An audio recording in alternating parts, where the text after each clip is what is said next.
13h30 à Tel Aviv, c'est le journal. Merci d'être avec nous. On va terminer cette édition par la revue des médias. C'est notre nouveau rendez-vous du jeudi.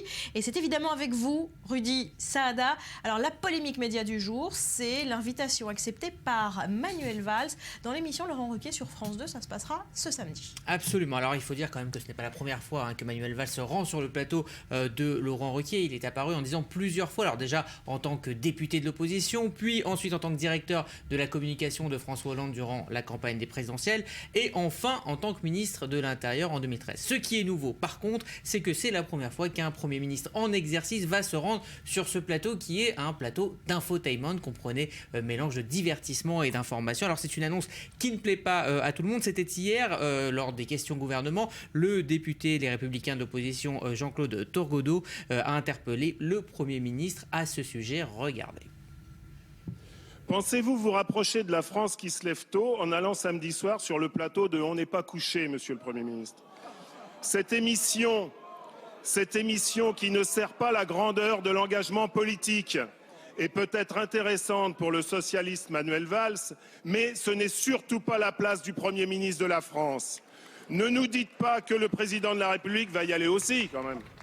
Voilà, alors il faut rappeler que ce n'est pas la première fois que le Premier ministre s'essaye à ce jeu de l'infotainment. Après les attentats du 13 novembre, eh bien, pour s'adresser à la jeunesse, il s'était rendu sur le plateau de Canal+, du Petit Journal de Yann Barthès. Alors, est-ce qu'on en sait un petit peu plus sur les coulisses de cette invitation? Comment elle a été obtenue? Alors déjà, on ne connaît pas les questions qui vont être posées. Ça sera décidé au dernier moment, mais en tout cas, c'est préenregistré, c'est pas du direct. Ça sera préenregistré le jeudi soir, normalement. Donc nos confrères d'Europe 1 ont contacté la productrice historique de l'émission, Catherine Barma, et en fait, elle dit que des invitations aux politiques sont régulièrement lancées, Premier ministre inclus. Alors, elle avance deux explications pour le fait d'avoir accepté. Déjà, Manuel Valls sort bientôt un recueil de ses discours post-attentat. Et puis, sur le plateau, il y aura des personnalités de premier ordre, comme l'académicien Jean d'Ormesson, qui sera à côté donc, de Léa Salamé et Yann Moix. On verra ça vendredi sur France 2. Il fait samedi.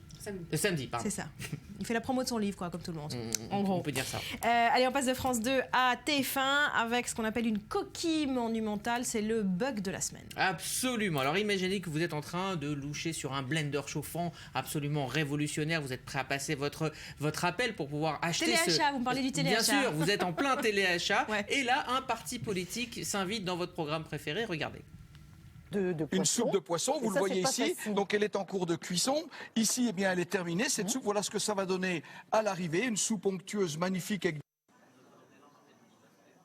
plaisir, plus ou moins en plus, on a cette latitude. Vous avez deux modes de préparation, 15 minutes avec des morceaux dedans, 18 minutes avec la texture d'un velouté. Voilà, en pleine soupe de poisson, je ne sais pas s'il faut y voir un message, est-ce que TF1 a donné des explications? Oui, alors très vite TF1 s'est dédouané dans la journée, son prestataire, sur son prestataire fournisseur de satellites qui s'appelle Globecast. En fait, l'explication est simple, au même moment avait lieu une cérémonie d'accueil des nouveaux adhérents Les Républicains. L'équipe de news de TF1 couvrait l'événement et donc le faisceau satellite était ouvert et il a donc été accidentellement basculé sur l'antenne principale de TF1. Une enquête est bien évidemment en cours actuellement. Bon, c'était pas très long, quelques secondes à peine.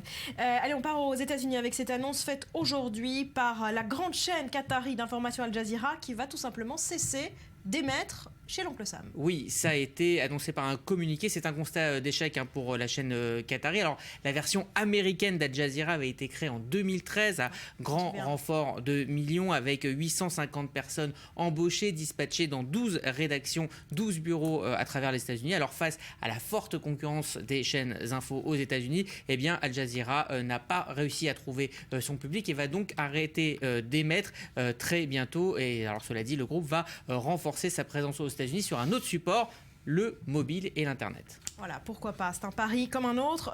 On reste aux États-Unis pour finir avec une bonne nouvelle pour tous les fans de Friends. On parle à la génération des trentenaires en fait. Absolument, fans dont vous faites absolument partie, puisque vous m'avez demandé de mettre cette news absolument dans cette revue des médias. Cela faisait 11 ans, Barbara, que vous attendiez le retour de Rachel, de Ross, de Chandler, c'est-à-dire la bande de Friends, une série qui, vous l'avez dit, a marqué les années 90 et 2000. Alors ce rêve sera réalité, il va durer 2 heures, ce sera le 21 février prochain. prochain, l'équipe se retrouvera pour un très très long épisode. C'est ce qu'annonce la très sérieuse Television Critics Association.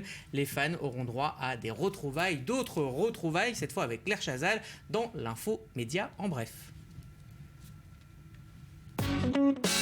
Les contours de la future chaîne info du service public se dessinent. Dans un document confidentiel auquel a eu accès Les Échos, on apprend que la chaîne emploiera 75 personnes et aura un budget annuel de 6 millions d'euros. Le lancement, lui, est prévu en septembre et côté diffusion, la chaîne sera disponible dans un premier temps sur les box internet avant de probablement passer par la TNT. Avec iTélé, BFM et récemment LCI, la chaîne publique sera la 4e chaîne info sur les antennes hexagonales. À peine commencée, la collaboration de Jean-Michel Apathy avec BFM TV est déjà de l'histoire ancienne. La direction d'Europe 1 n'a pas apprécié que celui qui présente la tranche du midi se montre en éditorialiste politique sur BFM TV. Devant le nombre croissant d'apparitions de l'éditorialiste, le patron d'Europe 1, Denis Oliven, a rappelé à l'ordre son journaliste pour pouvoir en garder l'exclusivité. On savait Claire Chazal de retour sur France 5 pour Entrée libre, un magazine culturel, mais on la verra également sur France 3 le 24 février prochain où elle co-présentera depuis Lille les victoires de la musique classique. Une évidence pour cette mélomane et un nouveau visage pour le service public. C'était la revue des médias de Rudy Sada. Merci. On parle ciné pour finir, alors que le tout Hollywood suit de près les diverses manifestations qui sacrent le meilleur de l'année cinéma et que nous connaîtrons dans la journée. La liste des prétendants aux Oscars, eh bien, l'Académie des Razzies a dévoilé aujourd'hui le pire du cinéma. Tout à fait. Enfin, hier. C'est une cérémonie qui a été créée en 1980 et qui parodie délibérément et ouvertement la cérémonie des Oscars.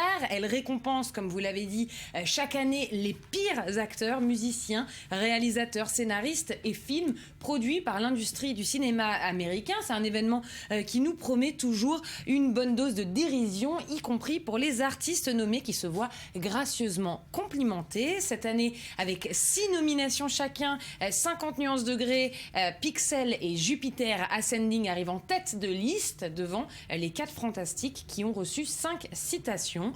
Pour ce qui est de 50 nuances degrés, votre film préféré, les comédiens Dakota Johnson et Jamie Dornan en ont pris pour leur grade puisqu'ils sont nommés chacun de leur côté, mais aussi ensemble dans la catégorie Worst Screen Combo. Comprenez le pire combo à l'écran, le pire couple de cinéma. Et pour ceux qui ont eu la chance d'éviter ce terrible film, je vous laisse découvrir un extrait de ces magnifiques performances.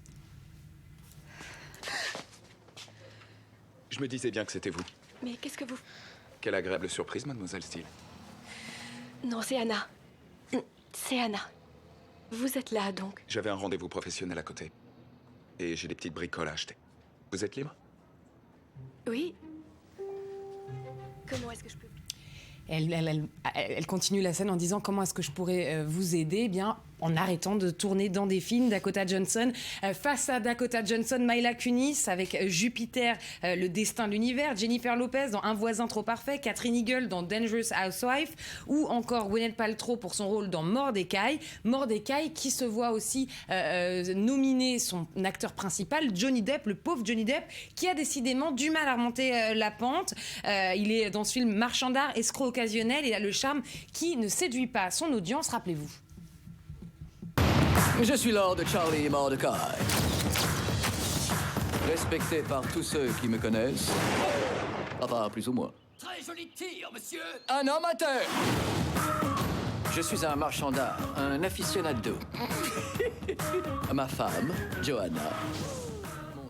Voilà donc pour Mordecai, et d'autres s'en tirent un petit peu mieux. Sylvester Stallone, qui est en général nommé au Razzie du pire acteur, et bien cette année il va recevoir, ou en tout cas il est nominé pour dans cette catégorie qui salue les célébrités qui sont passées du flop au top. On le rappelle, Sylvester Stallone a reconquis le cœur d'Hollywood grâce à son rôle dans Creed. Il a d'ailleurs obtenu le Golden Globe du meilleur second rôle pour son rôle qu'il reprend de Rocky Balboa dans ce dernier opus de Rocky Balboa qui s'appelle Creed. Creed. Et il a eu une standing, c'est un des seuls qui a reçu une complète standing ovation durant la cérémonie des Golden Globes. Voilà pour ces Razzies, c'est pas sympa, c'est pas sympa. Mais c'est comme ça. Merci beaucoup à vous, c'est la fin de cette édition. On se retrouve dès dimanche. Je vous souhaite de passer un excellent week-end. Portez-vous bien.